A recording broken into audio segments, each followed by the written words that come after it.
오늘 함께 나누실 말씀은 이사야 15장 1절에서 9절입니다. 모압은 기원전 9세기경에 이스라엘의 지배에서 벗어납니다. 독립을 한 거죠. 그러면서 수도 알이라는 곳은 번성을 아마 했을 테고요. 그를 지키는 가르라는 요새까지 세웠습니다. 이 자신들만의 왕국을 건설한 거죠. 이것이 우리를 안전하게 지켜줄 것이다. 많이 쌓은 부와 나의 재산들 그리고 권력들이 우리를 더욱 풍요롭게 할 것이다. 그런 생각을 당연히 했겠죠. 그런데 하나님께서는 이 모압에게 그러지 말라고 얘기하십니다. 오늘 15장을 보시면 모압에 대한 경고를 하나님께서 하시는 거죠. 너희들 자꾸 그러면 아시리아 이 대제국에게 칠 것이다. 그래서 울부짖을 것이다. 그러나 잘 보시면 아직 실제로 너희가 완전히 쫄딱 망한다라는 정확한 표현은 쭉 아래까지 살펴보시면 없습니다. 아직은 황폐함의 수준이에요. 이것은 하나님께서 조금 더 기다리시는 거죠. 그러나 어찌됐든 역사적으로 든든해 보이던 세상의 요새, 수도, 가르 이런 곳은 아시리아에게 완전히 무너져 내려버립니다.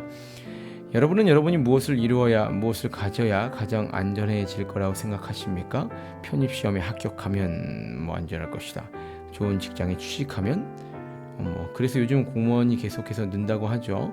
그러면 여러분은 과연 그 목표를 완수하면 안전해지겠습니까? 결코 그렇지 않습니다.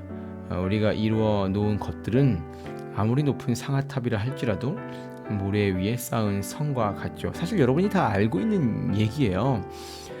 우리는 우리가 이루어낸 과학의 힘을 맹신했습니다. 그런데 보십시오. 코로나 한 방에 다 무너졌죠.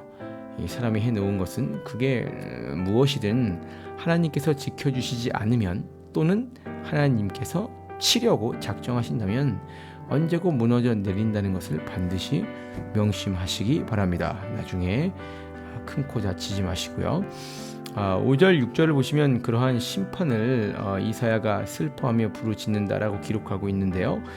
이것은 또한 하나님의 슬퍼하심을 대변하는 거죠. 이러한 심판, 인간의 망함에 대해 읽어낼 때 제가 누차 강조했듯이 이러한 치심은 사랑에 기반한 벌입니다. 자식의 죄에 벌을 내릴 때 즐거워하면서 치는 정신 나간 부모는 없습니다. 그만큼 또는 그 이상으로 마음이 아파요. 그래서 간절히 바라는 것은 우리 청년 함대는 제발 하나님께서 그렇게 치시는 일이 없었으면 참 좋겠다. 요즘 그런 생각이 간절합니다. 하나님을 떠나 멀리 나가 계신 분들 어서 제발 돌아오십시오. 하나님은 지금 바로 당신을 오래 참고 계신다는 거예요. 이 8절 아래를 보시면 모압이 울부짖어서 하나님이 또한 함께 슬퍼하십니다. 그런데 섬뜩한 말이 마지막 절에 나오죠. 그렇게 울부짖을지라도 내가 디몬의 재앙을 더 내리되 모압의 도피한 자와 그 땅에 남은 자에게 사자를 보낸다.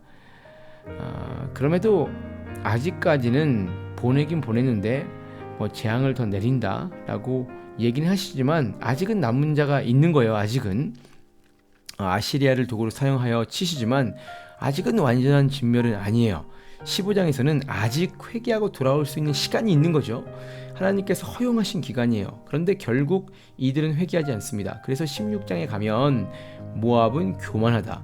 그리고 우상을 끝까지 돌아오지 않고 섬긴다라고 기록이 됩니다. 그러면서 결국 이 바벨론에게 완전히 모압은 멸망하게 돼서 역사에서 사라집니다. 사랑하는 일청년 함대 여러분, 하나님은 지금도 살아 역사하십니다. 여러분의 삶에 개입하고 계시죠. 그 음성을 들을 수 있는지의 여부만 각 개인들이 다른 거예요. 저는 여러분의 영성이 더욱 깊어져서 그 음성을 매일 들었으면 좋겠습니다. 특별히 돌아오라는 하나님의 세미한 음성이 들리시거든 빨리 엎어져서 회개하십시오. 그리고 빨리 돌아오십시오. 그 음성을 듣는 방법은 결국 하나님의 은혜고 또한 더불어서 여러분에게 달렸습니다. 오늘도 깊은 말씀의 묵상, 그 기도, 그리고 찬양으로 더욱 하나님께 깊어지는 여러분 되시길. 자, 오늘도 일청년 함대 여러분 화이팅입니다.